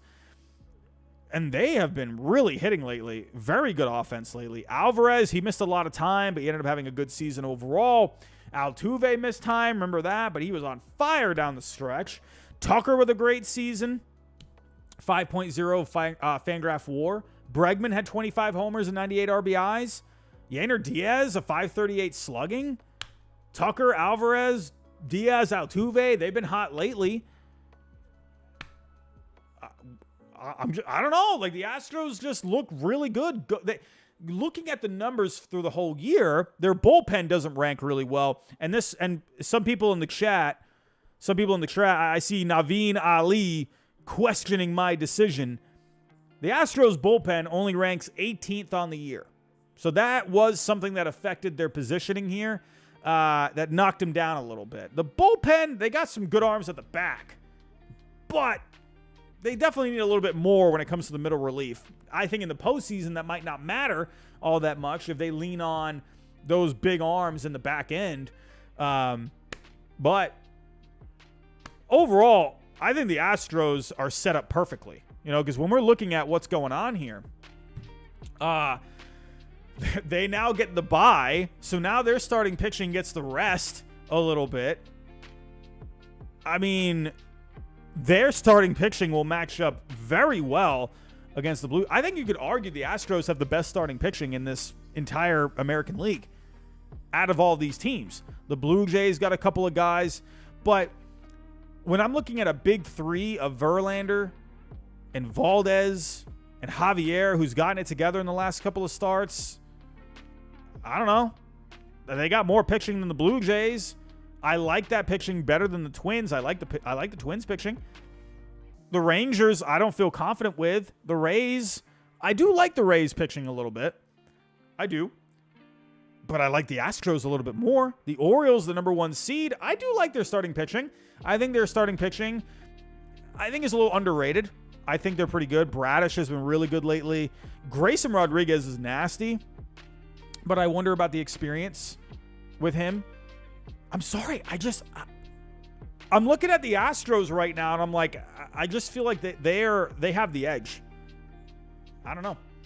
But they're really good going into this postseason. Very good. Very good. Moving on. I'll be honest with you. I do like the Phillies. I like the Phillies. Phillies are, I think, sneaky. Their starting pitching is really good. 1-2. Nola, I said this earlier. Nola's been very inconsistent. But look out for Aaron Nola. Aaron Nola quietly has been pretty good lately. Over the last couple of weeks, Aaron Nola has a 1.76 FIP. He has a 3.07 FIP over the last 30 days, over the last 5 starts. I think Nola is actually, I think he could be okay. He's been very up and down this year. Are we seeing an up from him lately? Maybe.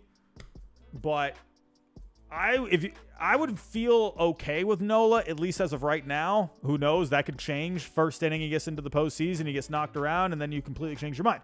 But I'm going to say to Phillies fans, I think you should feel okay with Nola. I still think Wheeler Nola is a really good 1-2 punch. I think they have enough. It's going to be interesting if the Phillies and the Braves do meet for a rematch in that division round. I think that's very even. I think the Braves, you give them the edge in the offense, but I think that's a pretty even series, and I think that easily could go 5 games, right? I'll have to wait and see, but the Phillies overall, 11th in WRC plus on the year. In the last 30 days, they've been slumping a bit, 19th overall over the last month. Harper, 900 OPS on the year. He's been very hot lately. He got, oh my goodness, Angel Hernandez. Can we get rid of this guy? Seriously, Angel Hernandez, you gotta go. Did anyone see that call against Harper? Unbelievable. Third base line, he thought Harper swung. I honestly think Major League Baseball has Angel Hernandez there for clicks. I tweeted that the other day. I think they have him there for clicks. I really do. I really think they use Angel Hernandez as like a pawn almost to get people to react, but it only makes them look bad. I don't get it. But hey, everyone reacted to the Bryce Harper check swing strikeout, and then he got ejected. And then hey, at least Harper went out with style. He threw his helmet into the stands. Just saying. Bryce Harper made getting ejected look cool. Schwarber really good with a power year, 47 homers. Not a big fan of the slash line overall, but Schwarber hit a lot of bombs this year. Castellanos had 29 homers and 106 RBIs this year. Brandon Marsh was pretty solid for the most part. But for the starting pitching, like I said, very good. They're first overall in Fangraph WAR on the year, so definitely think you got to keep that in mind. Wheeler, Nola at the top. You got Walker. You got Ranger Suarez. You have a couple other guys there. Walker, I don't know, a 4.95 ERA over the last 3 starts. So who do they go with game 3? Do you go Ranger Suarez? Do you go Taijuan Walker? I mean, I don't know. Is there any word yet on how the Phillies are going to approach this? I mean, if I'm looking here at the Phillies right now with how Fangraphs has them lined up, I mean, I think it's a toss-up between Walker and then Suarez. I would think it's kind of a toss-up. Blue Rules 26, you're saying that he should not see a start in the postseason? I think it's a toss-up. I think Suarez, I don't know. It's going to be interesting. It's going to be interesting. It's going to be Wheeler Nola in the first 2. But overall, I think the Phillies are a very strong team. Very strong team. Moving on. Let's get to the top 5. Listen, I actually wanted to put the Phillies at number 5, but they didn't have a very good week. The Brewers had a good week. Number 5. Listen, the Brewers, they got the starting pitching. They got a big 3. They got Burns, Peralta, Woodruff. Woodruff has been awesome lately. He's been great. Burns has not been his usual, Corbin Burns self this year. He has taken a slight step back this year. He's still good. He's just not like what he's been in the past. Overall, on the year, Corbin Burns, he has pretty solid numbers overall. 3.39 on the ERA, a 3.82 on the FIP, the 3.81 xFIP. The thing with Burns, though, is his strikeouts are down. His velocity's down a little bit. The walks are up. So he's kind of lacking the stuff compared to last year. And the command is not as good as it was last year. So, Burns is still going to be Burns. But I do like Peralta and Woodruff in there as well. I think that's just so good. They definitely have the pitching. Do the Brewers have a run in them? Listen, I'm telling you right now, everyone. Let me go back here to the playoff picture or to the bracket. I think the Brewers can absolutely beat the Dodgers. I know Dodgers fans are going to probably, tear me a new one in the chat. I think the Brewers have more than enough starting pitching to get by the Dodgers. If they get by the Diamondbacks, I do think the Brewers will get by. I think they have enough to get by the Dodgers. I'm sorry. I know Dodgers fans. I know you hate me for that. Are the Dodgers being a little underrated in this postseason? Is that just me? Are they being a little underrated? I think everyone's looking at the Braves. But the Dodgers, I don't know. I just worry about the Dodgers starting pitching. I don't like the Dodgers starting pitching. I'm sorry. I don't like Kershaw as much as I have in the past. Lynn scares the crap out of me for the postseason. Bobby Miller's cool. I like Bobby Miller. I'm a Bobby Miller guy. And, Luis S., that is just completely wrong. I have talked so much good about the Dodgers this year. That is asinine. I've said so much good about the Dodgers this year. I've raved about that lineup all year. How many times have I said Mookie Betts and Freddie Freeman is easily the best 1-2 punch in baseball? Good grief, that lineup is insane. I've said that so many times, but I'm sorry. They've had a lot of injuries in that rotation. The proof's in the pudding. I mean, what else is there to say? I don't know. What? I'm just, sorry if you don't like facts. They've had a lot of injuries in that rotation. What else do you want me to say? What? Am I imagining that? They've had a lot of ups and downs in the starting pitching. I will say the bullpen's really good. Bullpen's really good for the Dodgers. I'm just worried. I'm a little worried about the Dodgers. I like starting pitching in the postseason. I'm a little Gregory, and never put them higher than 3rd because I like the Orioles better than the Dodgers. I'm sorry. I think the Orioles have been awesome this year. Sorry for putting the Dodgers at number 3. Oh, man. Oh, no.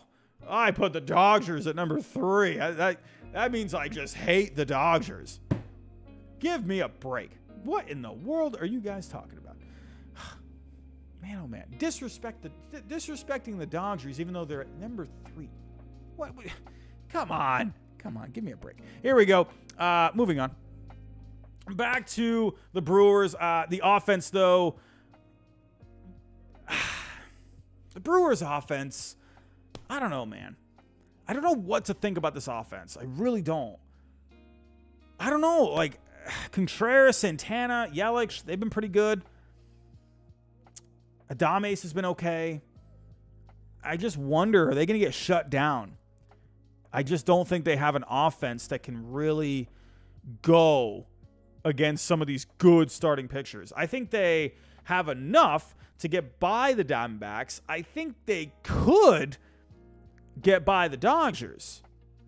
Dulce Maris, that's a good point as well. Tyrone Taylor has been pretty good. I think with the Brewers, though, I don't know if I see a World Series run. I just don't think they have enough bats to get it done. Because yes, I am a starting pitching guy for the postseason, but you need bats too, obviously. Like, you can't just get there with like a bottom 10 offense. You need some pop there. They got some, but I don't think they have enough against good starting pitching. I don't know. Who knows? Maybe the Diamondbacks could even get by the Brewers. I think Gallen could absolutely win a game. Kelly, I think he's definitely capable. So I think the Diamondbacks Brewers is interesting. But if they do get by the D-backs, I think the Brewers have a shot at getting by the Dodgers. But I don't know about after that. I don't know. I would love to see the Brewers just actually get there. Honestly, can we just see it? At number 4, I got the Rays. I think the Rays are very sneaky. I think they're very sneaky in this postseason. Why? Again, I'll lean starting pitching. I love Glasnow. I really think Eflin has been overlooked this year. I think Savali's really solid. That guy's pretty nasty, honestly. If he has it going, I think Savali can end up being really good. The Rays offense, yeah, they've had some injuries lately, but that offense is still formidable. Like, it's very good. Arozarena, Diaz, they've had great seasons. Arozarena has been cold lately, but we all know what he can do in the postseason. He just turns it on. Like, he lives for that stage. Like, Arozarena in the postseason, you don't want to mess with that guy. Josh Lowe, he's been hot lately. Ramirez has been really good lately. So I'm not worried about the Rays offense. Brandon Lau, he's going to be out. They got some other guys out too. But I think the Rays are still going to be fine with the bats. Again, I like Glasnow, Eflin, and Savali. But the bullpen is a top 10 bullpen this year. They got red hot at one point. The Rays bullpen, that's a good bullpen, man. I think the Rays, really look out for them in this postseason. If we were to go take a look back at the postseason picture, you got the Rangers. Yeah, they're going to have to burn through Glasnow. You're going to have to burn through Eflin.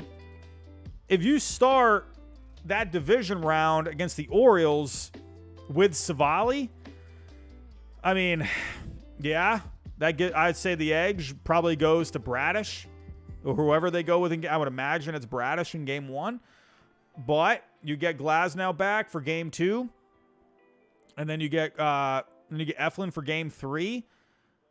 I think the Rays have a shot, absolutely, at getting by the Orioles. I like the Orioles. I'll talk about the Orioles in a little bit. I do like the Orioles starting pitching. But I think the Rays, they just have a way of preparing. They have a way of just getting themselves ready. I think you shouldn't sleep on the Rays. I know they've had a lot of injuries, but I think the Rays, I wouldn't sleep on them. Here we go. At number 3, we got the Dodgers. I know Dodgers fans hate me because I'm putting them at number 3. God, never thought anyone would be mad at putting the Dodgers at number 3. Won their 100th win today. 4th straight season with 100 wins, not counting 2020. 3rd in offense this year. Mookie Freeman. I will say it yet again for the Dodger fans out there, the ones that love me so much. Mookie and Freeman have been absolutely amazing this year. I mean, best 1-2 punch in baseball. There you go. I said it again. JD Martinez, what a great pickup he's been for the Dodgers. He's been red hot this month. Muncy, 36 homers. Alman with a solid rookie year. I have no problems with this Dodgers offense. I think it's stacked. Very good offense. I just worry about the starting pitching. Kershaw, to me, is always questionable. Like, I never know what you're going to get from Kershaw. I love Kershaw. I think he'll be fine. I always lean towards the fact that he'll be fine. But you never know. He's always got one where he tends to cough one up, right? I actually do like Bobby Miller in the postseason. I think Bobby Miller's an absolute bulldog. I think that dude's a gamer. I think he's going to come out firing, man. I really think Bobby Miller, he seems like one of those guys when I'm just looking at the way when I look at the way he goes up against some of these teams, I don't think he's scared about anything. I don't think anything gets that guy. I'm just saying. Robert C4, I know. I will be accountable for that one. I did put the Mariners ahead of the Dodgers. I know. I tried with a bold pick. Can you at least appreciate that I tried to be a little bold? A little bold? Come on. You know, I goofed. What can I say? I will definitely admit that I messed up on that one. But again, I like Miller. I think that dude, I don't think he's going to let the bright lights affect him at all. I think he's going to go out there, and I think you could easily see Bobby Miller pitch a great game. So the problem after that is Lance Lynn. I don't know what to think about Lance Lynn. I'm sorry. I don't know. They have the thing with the Dodgers, though, they have a good bullpen. Brusdar Gratterall has been awesome this year. I love me Gratterall. Overall, I think the Dodgers are really good. I think they're really good. I think the one weakness they have is starting pitching. Will they have enough? We'll have to wait and see. Oscar Cervantes, $5 super chat. Mark my words, both Miller and Pepio are going to have 2018 rookie Bueller level performances this playoffs. And you got Pepio as well. So, yeah, that's another guy, too. Dodgers in 6 over the Astros. Man, Dodgers-Astros rematch. That'd be pretty fun. Thank you, Oscar, for the super chat. At number 2, we got the Orioles. 10th in offense on the year. 23rd in the last 2 weeks. The bats have been going cold for the Orioles lately. But, hey, winning 100 games, so the Orioles looking really good still. Rushman, Henderson, great seasons from them. Henderson probably going to win Rookie of the Year. Santander and Hayes have been really good for them as well. Overall, the starting pitching has been very good lately. 7th in starting pitching in the last 30. In the last 30 days, sorry. 16th on the year, but they've definitely gotten better starting pitching lately. Bradish, he's been really good this month. Grayson Rodriguez, he's been nasty. I think Grayson Rodriguez, this is another guy to look out for in the postseason. I'm just saying. Kramer, Means, they've been doing well. I think the Orioles, they're going to be a tough out, right? They're a team that, to me, they're just a good all-around team.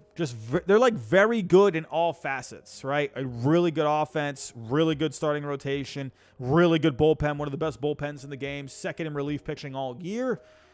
I think this Orioles team, I think they're very solid, and I think they're just a team that's together, and I think they have that chemistry.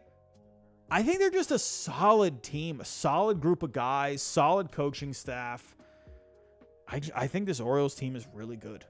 I think their offense with how they've been lately, it does worry me a little bit because I wonder how they will do against really good pitching in the playoffs. So we'll have to wait and see on that front.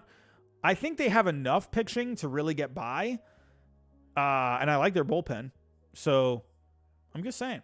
At number 1, though, it's the Braves. It's the Braves at number 1. Listen, they are the reigning champions when it comes to the number 1 spot here. They've been in this number 1 spot for a while. I think I was one of the first to put the Braves into the number 1 spot. I think I did it maybe a week or 2 ahead of everyone else. I could be wrong there. But this Braves team, they've been really good now for a long time. 4th in offense on the year. This offense is great. It's such a good offense. Or actually, no, is that fourth? I feel like that's wrong. I think that's wrong.